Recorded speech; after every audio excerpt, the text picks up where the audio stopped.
Hello. You're tuning to the episode of TheWunderkindShow. Today's first topic, making clear my point of view. Look, I don't even think or thought I would have to do something like this again, right? Double down or explain where I come from in my thought process, because so far, everything I've said has been common sense, like derived, like it's a derivative of just plain common sense. But I know that sometimes what I say rubs some people the wrong way. So what I'm doing is I'm going to explain exactly, like with total context of everything that I've said so far this offseason. What I mean by that is I have been against or a proponent of anguish towards having a proponent of anguish towards the offensive line for the Baltimore Ravens. Now, let's timeline this now, because we're going to talk this. This is the episode we got to talk to each other. Right? Because a lot of times, like, let the season play out. It's like, bro, why do y'all like to see things harder than what it needs to be? You ever had your parent tell you that? That's how some fans act. It's like, why do you want it the hardest way? The way you're doing it is the hardest way. That's the Baltimore Ravens. Let me explain to you why. Let's go to the draft. I said I wanted a receiver and O-line.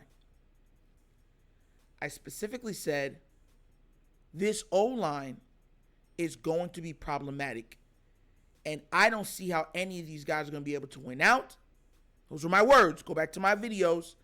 And I specifically said that I do not think that the talent below the second round is as great as everybody keeps saying. That's what I said. That's exactly what I said. Because that was the argument for the draft.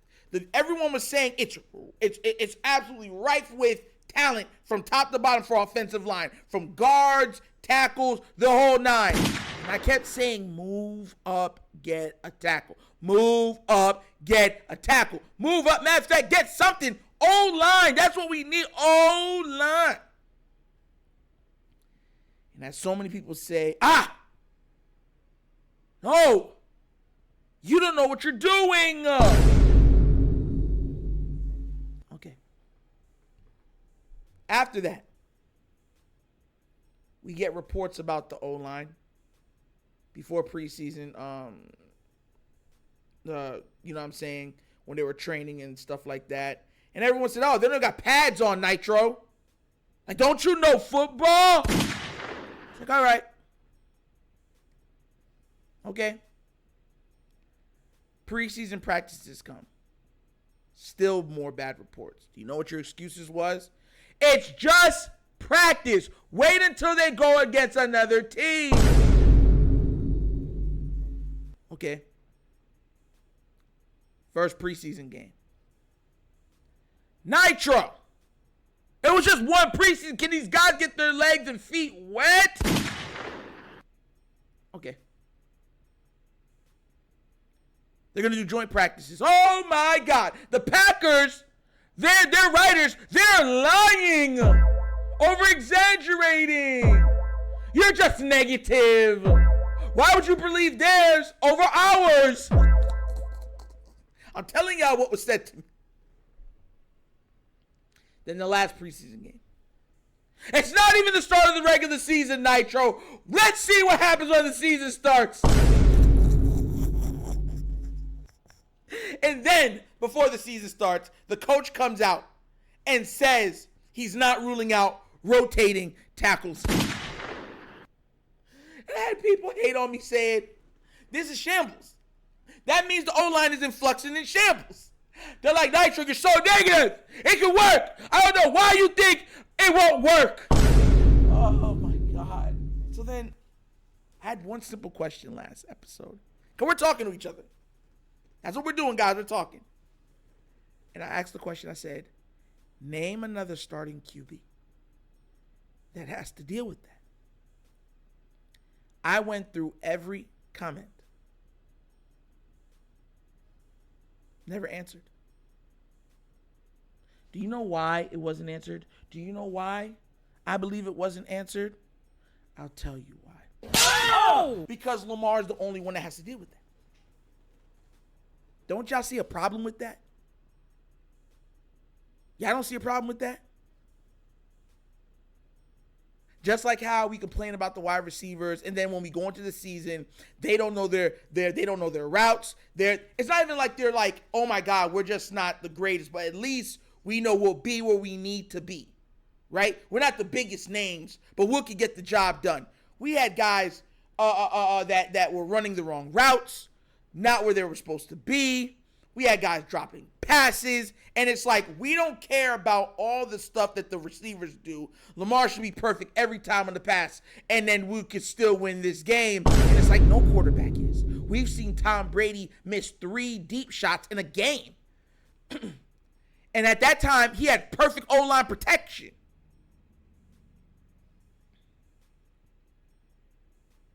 So what? We're not talking about Brady. We're talking about Lamar. Bro, and that's what I'm saying. I get to a point to where I look at some people and I ask the question. I say, do you really want to win? Like, do you really want to win? Like, I don't understand how that's a hard concept to grasp. Mind you, I'm not mad. It's me. I'm not mad at all. But I am asking the question because sometimes I get befuddled, right? I get lost in thought and asking myself these questions like, I don't understand what I said that was so profound.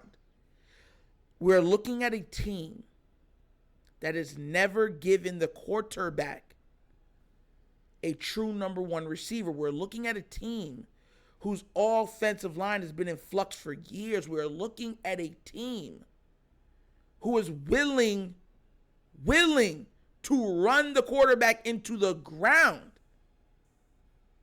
And the worst part about it is, for everyone that says, Nitro, that's all not true, you're just projecting, the general manager, I'm breaking this down syllable by syllable so you understand where I'm coming from, came out and admitted to not properly building a offensive unit around his MVP QB. You know what y'all said? The same people that are saying this when he said that, oh, he's just trying to placate to Lamar.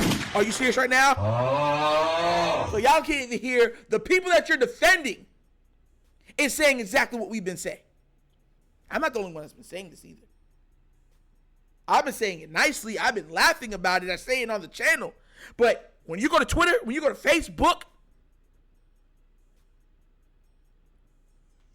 I hate when people bring up Mahomes and say, well, Mahomes won last year without receivers. It's like Mahomes has already been in the offense where he was throwing to Tyreek Hill and that beast of a tight end, Travis Kelce, with Kareem Hunt in the backfield. He's already been in the offense like that for those 3 for like 2 years. The other 2 for at least 4 or 5 years. Y'all know that, right? Tyreek's only been in Miami for 2 seasons. Y'all know that, right? People act like Tyreek Hill has only been in Miami for 2 seasons. Every other season he was with the Chiefs.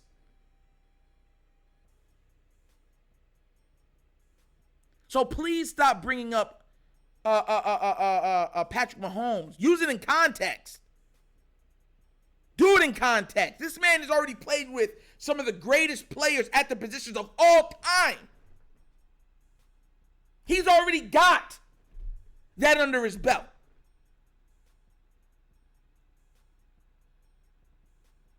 Y'all want us to win like this is the 2000s, where you don't need a lot of passing yards. You don't need receivers making big plays for you. You don't need the offensive line to be the best pass pro. Where in that time, we had one of the best, if not the greatest left tackle of all time playing.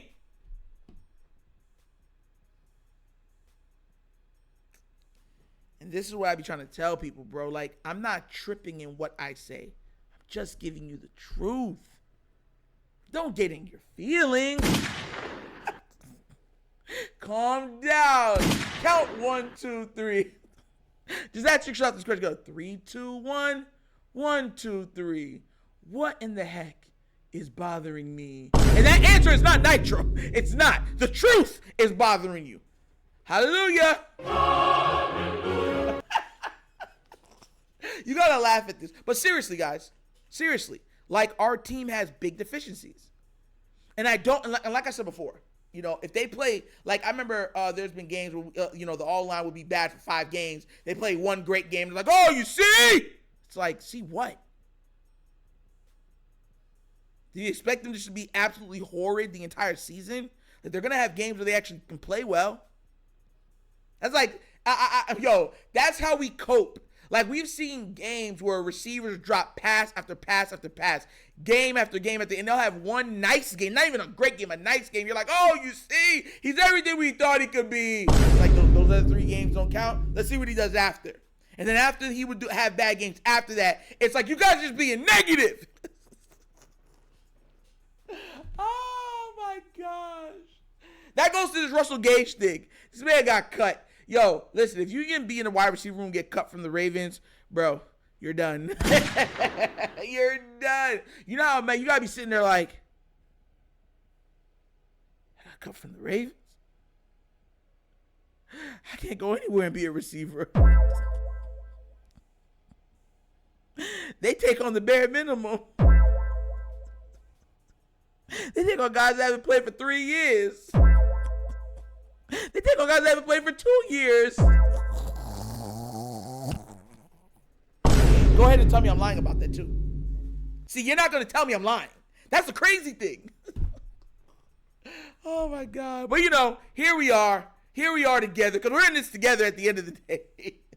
Hopefully, God holds those big body men, pause, and makes them create a absolute wall of indestructible, indescribable blocking to protect our QB. I'm praying about it at this point. It's in God's hands now, because, bruh, you know what I'm saying? But I tell you what, nothing better happen to my QB, because if it does, I will be insufferable. Just letting y'all know. And I don't want to hear, oh, Nitro, you just, oh my God, I don't want to hear it. I definitely don't want to hear it. But what do you guys think? Do you agree that the Ravens have fumbled so far the O-line? That has been a problem for multiple seasons. Just like the wide receiving core has been a problem for multiple seasons. Or do you think, no, everything the Ravens do is perfect? They didn't waste Lamar Jackson's, rookie contract. All the receivers they bring in are super talented. All the offensive lines they bring in can block so well. Alejandro Villanueva. You know what I'm saying? Let me know which side you're on. You know what I'm saying? Captain America or Tony Stark. Let me know which side you're on. You know what I'm saying? But as always, that's the episode of The Wunderkind Show. Thank you for watching. Y'all know we get down. We have fun and we laugh. But everything we talk about rooted in what? Facts and truth. Please do remember, like, subscribe, hit that notification bell, and leave a comment. You don't love the comments. And if you have not done so already, check out the Wunderkind Show's Patreon. Yes, 3 tiers of content goodness whenever your consumption. Give it a look, give it a try. Let me know what you think. And if you'd like to donate to this channel, help out with equipment and such stuff like that, bottom of the screen, QR code. QR code's to a Cash App. Cash App located in the description of every video that we do. Name of it is money sign The Wunderkind Show. Super easy. But once again, it's The Wunderkind Show. This is your host, Nitro, signing off. And as always, you know my slogan. Peace. And I am out of here. Huh? Yeah. Finish him, Daddy. Yeah.